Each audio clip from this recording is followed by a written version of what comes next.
we move to some of what you're saying about the big stories. And Jeffrey joins me to do just that.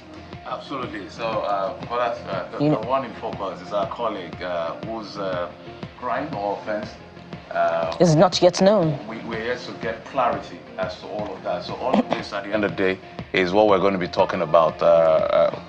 We've talked about this over and over again in terms of, what do you call it now?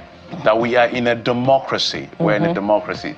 So it is important that whatever Mr. Ojukwu has done, at least the press should be able to be aware exactly what he has done. But we keep saying it's unacceptable that he was arrested or picked up, whatever name you call it, 48 hours or so. He communicated with his family, his friends and colleagues and all of that. Later we found out that he was with the police. The same thing happened with the other gentleman, I keep forgetting his name. Just barely a month ago, the similar thing happened. His whereabouts was not found, and then later found out he was with the army and all of that.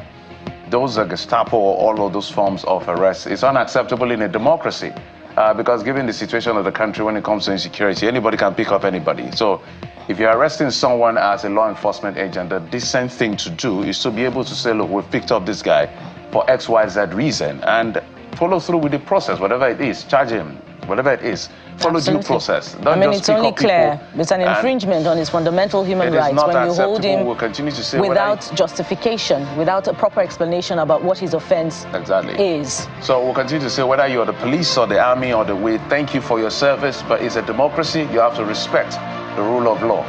We need to chip that in. So we're hoping that that clarity will come through maybe later today in the week. But let's get to what you are saying on X. The first is the CBN ordered banks operating in Nigeria to start charging cybersecurity levy on transaction. The background to this is that law has been there since 2015 or so, but it was amended, in 2024. But there's about 16 exemptions to that law, and a lot of people are reacting to this particular law. Some of the Sherlock Einstein says, how delightful. So now they've ordered banks to start charging cybersecurity levy on transaction because, why not add another fee to the already long list of charges that people have to endure? There's been an outcry, trailing that news from yesterday. The question is, the EFCC is empowered to also tackle financial crimes, isn't it? And the EFCC does have a budget. So why this? What's the justification for this additional levy? Something to reflect on, especially since the directive is coming from the I think this is going to be domiciled in the NSA's office. The NSA's office should also have a budget. It's just important to ask these questions. Right. But this one is also coming from Aminu Said, who says, charging levy and taxes on Nigerians is not the problem, but seeing and feeling its impact is the problem. Every single one of us is paying, but we really can't tell what they do with it. That's a big question.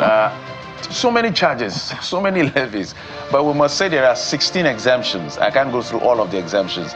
Maybe we'll list it later on, but Nigerians are just exhausted and tired of all of these levies and levies and levies. Omar says this is good development if the purpose will be served and the fund of customers will also be secured thoroughly. And so this next one is coming from, I believe, Valencia, who's saying, this is the situation we found ourselves in Nigeria now, with taxable government with no results or impact on citizens. Oh. Well, I guess Valencia means a government that keeps on taxing, not necessarily a taxable government. Okay. Because who's taxing the government? Okay, now let's get to CBN again, issuing July 7 deadline for all POS operators to register with the Corporate Affairs Commission. Olushola Oye says, what are the conditions for operating POS to collect and pay? It can only happen in Nigeria that the POS is seen as a business without any regulation. All payment agents are supposed to be regulated and pay taxes. We're used to not doing the proper thing. That is why this shocks us. I think that's it. Well, interesting reaction there. This next one is from Ajuba101, who says, instead of government asking for POS registration, why don't they build ATMs in almost every street? Imagine if ATMs were in every corner and they are functioning. You can make more money than asking for POS operators asking POS operators to register. I guess that's what he means. All right, lawyer Masters says it is a criminal offense if you're doing business in Nigeria as a company or partnership with a company without registration, expect that you are exempted from registration. Section 863 Companies and Allied Matters Act. I think he's quoting the CSE Act. Well, you know, that's a big one for us to reflect on. That means that anyone, you know, could have up until this point walked into a bank and you know, picked up a form for POS service and you know, start business, but the person could be one of questionable character. You know, so that's but the banks will give this POS. I'm sure they have a registration process that tracks, and they get, you know, some incentive or levies they charge these POS guys. So it's not totally that they are out of the financial system. They are not trackable or so. I don't think so. But this is just do things properly. But it's a big loophole still properly. If you consider reports, you know, that some crimes have been perpetrated by kidnappers who bring POS machines and, you know, collect payment via that mode. So let's go to this next one, which is from Eraser, who says POS operators will be scarce. Artificial currency scarcity might hit soon due to timing. Banking hall to be overwhelmed with operators and non-operators due to business identity for operators. Business owners dumping machine due to identity crisis in receiving payment. Which will... Okay. There's a lot to talk about, but let's go straight to the Microsoft ADC Center that we're hearing from industry people that will be shut down. 200 jobs at risk. So it's an initiative of Microsoft that is domiciled in Nigeria, Lagos, Nigeria, and Nairobi, Kenya.